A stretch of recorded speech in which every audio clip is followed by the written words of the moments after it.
Henry Ford was born in Springwells Township, Michigan, on July 30, 1863. He was the eldest of 6 children in a family of 4 boys and 2 girls. His father was a native of County Cork, Ireland, who came to America in 1847 and settled on a farm in Wayne County. Young Henry Ford showed an early interest in mechanics. By the time he was 12, he was spending most of his spare time in a small machine shop he had equipped himself. There, at 15, he constructed his first steam engine. Later, he became a machinist's apprentice in Detroit in the shops of James F. Flower and Brothers, and in the plant of the Detroit Dry Dock Company. After completing his apprenticeship in 1882, he spent a year setting up and repairing Westinghouse steam engines in southern Michigan.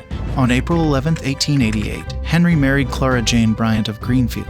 They had 1 child. Edsel Bryant Ford was born on November 6, 1893. In July 1891, he was employed as an engineer at the Edison Illuminating Company of Detroit.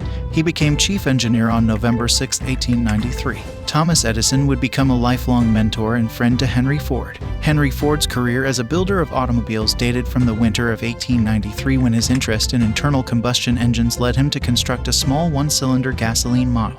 The first Ford engine sputtered its way to life on a wooden table in the kitchen of the Ford home at 58 Bagley Avenue in Detroit.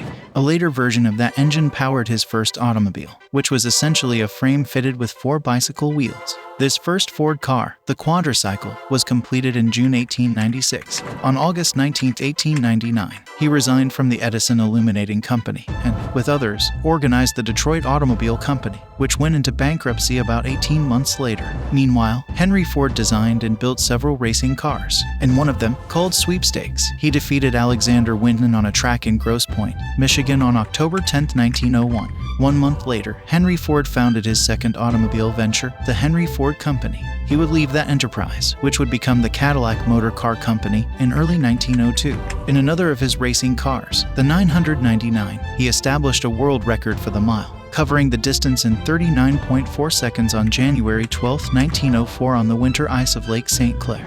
On June 16, 1903, Henry and 12 others invested $28,000 and created Ford Motor Company. The first car built by the company was sold July 15, 1903. Henry owned 25.5% of the stock in the new organization.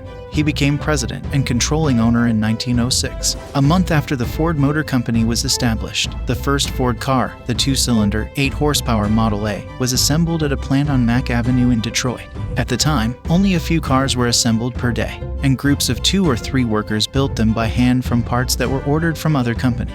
Ford was dedicated to the production of an efficient and reliable automobile that would be affordable for everyone. The result was the Model T, which made its debut in October 1908. Production and labor innovations. The Tin Lizzie, as the Model T was known, was an immediate success, and Ford soon had more orders than the company could satisfy. As a result, he put into practice techniques of mass production that would revolutionize American industry, including the use of large production plants, standardized, interchangeable parts, and the moving assembly line. Mass production significantly cut down on the time required to produce an automobile, which allowed costs to stay low. In 1914, Ford also increased the daily wage for an 8-hour day for his workers to $5, up from $2.34 for 9 hours, setting a standard for the industry. In 1919, Henry, Clara, and Edsel Ford acquired the interest of all minority stockholders for $105,820,894 and became the sole owners of the company. Edsel, who succeeded his father as president in 1919, occupied that position until his death in 1943, when Henry Ford returned to the post. In September 1945, when he resigned the presidency for a second time, Henry Ford recommended that his grandson, Henry Ford II, be elected to the position. The board of directors followed his recommendation. In 1946, Henry Ford was lauded at the Automotive Golden Jubilee for his contributions to the automotive industry. In July of that same year, 50,000 people cheered for him in Dearborn at a giant 83rd birthday party. Later that year, the American Petroleum Institute awarded him its first gold medal annual award for outstanding contributions to the welfare of humanity. The United States government honored him in 1965 by featuring his likeness with a Model T on a postage stamp as part of their Prominent Americans series. In 1999, Fortune magazine named Henry Ford the Businessman of the Century. Henry Ford died at his residence, Fair Lane Estate in Dearborn, at 11:40 p.m. on Monday, April 7, 1947, following a cerebral hemorrhage. He was 83 years old. At his bedside were Clara Ford and members of their household staff. At the time of his death, flooding on the Rouge River, which flows through the grounds of Fair Lane, had cut off electrical power. Old-fashioned kerosene lamps and candles were the only sources of light in the house, creating a scene similar to his birth in the same county many years before.